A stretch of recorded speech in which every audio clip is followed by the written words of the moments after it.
eu queria ouvir um pouco da sua visão, quão saudável é a feira, né? Quão saudável é de fato a alimentação do brasileiro, né? Você estava falando dessa revisão do guia alimentar, né?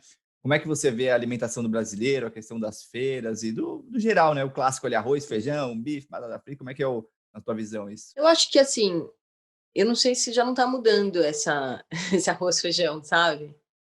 Eu acho que o arroz feijão, uma verdura e uma proteína, mistura, né, como é chamado e tal, eu acho que é uma boa alimentação, farinha de mandioca e enfim. O problema é daqui para frente, o que a gente vai, né, transformar disso, assim. Por exemplo, você pega o café da manhã do nordestino, ele é super saudável.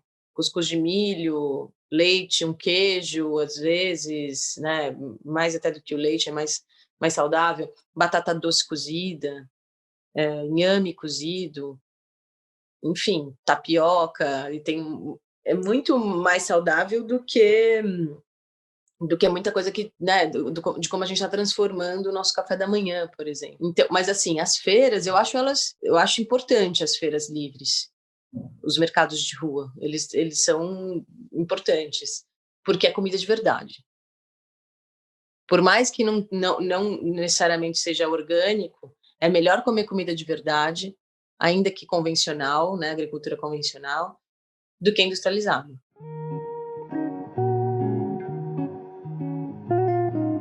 Como você vê assim, a questão dos orgânicos, né? Igual meus amigos assim, que se interessam, que tem essa preocupação ambiental, mas na hora do orgânico mesmo, ou não vê importância, ou porque é mais caro, ou porque, na minha visão, não teve a experiência ainda de comer orgânico por vários dias, assim, né, consecutivos, né? Ainda é uma coisa, deixa de ser prioritário, né? A alimentação, que é uma das coisas mais importantes do ser humano, acaba a gente sempre ficando em segundo plano, até pela própria sociedade extrativista, com pressão, que a gente tem que sempre estar produzindo, fazendo mais, sempre mais preso na mente, assim, né? Mas como é que você vê e como é que você conversa com as pessoas para mostrar para elas, né? Acho que não é uma questão de convencer, né? Eu acho que o ativismo é muito mais uma questão de mostrar o benefício que isso faz para você, para o planeta, para todo mundo, né? Sim, Como é que são essas sim. conversas com você? Eu entendo que tem gente que tem preguiça, porque não é em todo mercado que tem, porque de fato é mais caro. Eu acho que a gente tem que tentar incentivar para quem tem um poder aquisitivo de incentivar, né, para esses produtores poderem sobreviver. E no macro, assim, né, correndo paralelamente, lutar para que exista incentivo da agricultura familiar e pequenos produtores, incentivo fiscal mesmo, para que eles possam produzir de maneira mais sustentável, com apoio técnico do governo, com apoio de pesquisa, tecnologia, formação, como o agronegócio tem, mas para o pequeno, assim, que existe, tem os programas, tem, mas não é suficiente. Quando a gente pega, né, nos últimos anos, o que se foi isentado para o mercado de agrotóxicos e o que se foi isentado para agricultura familiar, existe um abismo, sabe? Então, como é que a gente quer transformar a agricultura no Brasil em algo mais sustentável, né, um manejo mais saudável, se não existe incentivo, né? Políticas públicas para que isso aconteça. E aí, assim, ó, que se fala, não, mas o agronegócio, ele carrega nas costas de 23 a 25% do PIB do Brasil. É óbvio.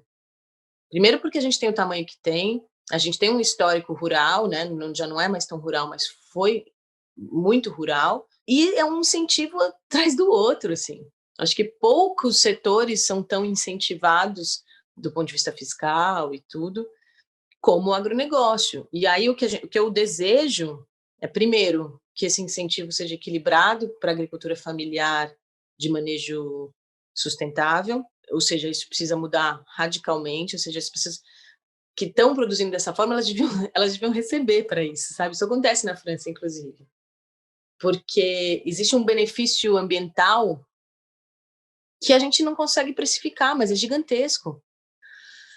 Você manter, por exemplo, floresta em pé, existe um benefício para o latifúndio, inclusive, para a monocultura, porque faz chover, né? Quem que retém água?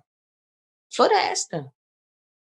Não tem como. E é isso. E a gente salva, inclusive, um banco de sementes nativas, sementes crioulas, ele salva essas pragas, por exemplo, essa que você falou da Irlanda. Ou aconteceu também no sul dos Estados Unidos com milho, teve uma praga e eles perderam acho que 2 lavouras bizarras, eles tiveram que recorrer ao Peru com sementes crioulas para salvar essa praga, né? Para salvar dessa praga.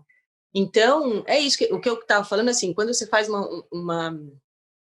quando você tem uma monocultura e você faz um melhoramento genético e muda geneticamente essa semente, você deixa ela muito frágil do ponto de vista biológico.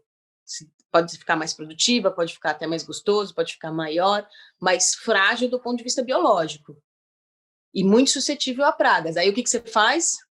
Você cria, né, as indústrias são todas alinhadas, você cria um insumo, um agrotóxico, para combater aquela praga específica, enfim, e assim vai, e aí que a gente chega numa aberração genética. Eu não tenho nada contra melhoramento genético, cruzamento genético, e até a transgenia, se ela tivesse em favor do meio ambiente e do ser humano, da saúde do ser humano, né? Tem uma outra questão também, né, que uma coisa que você se importa bastante, eu vejo, que é a questão da sazonalidade, né, dos alimentos, né? Que acho que talvez os agrotóxicos entram nessa também para fazer aquele alimento dar ao longo do ano inteiro, né?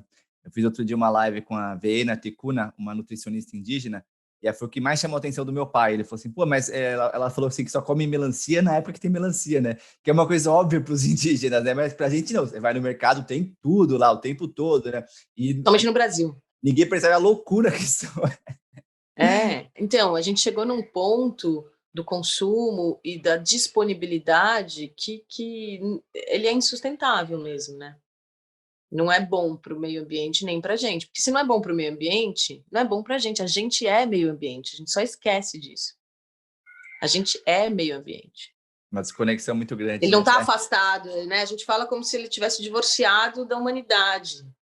O meio ambiente lá, a floresta amazônica, assim, como se fosse... Mas ele é a gente, é a nossa casa mesmo, nosso quarto, para ser sincera, assim, sabe? E o clima, né? O conforto térmico, tudo isso tem a ver com o que a gente está fazendo com tudo isso, né? Loucura mesmo, né? Acho que é uma desconexão, né, que a gente tem, né? Até nessa população que eu fiquei, né, indígena e Ujá, eles não têm a palavra natureza na língua deles, não tem.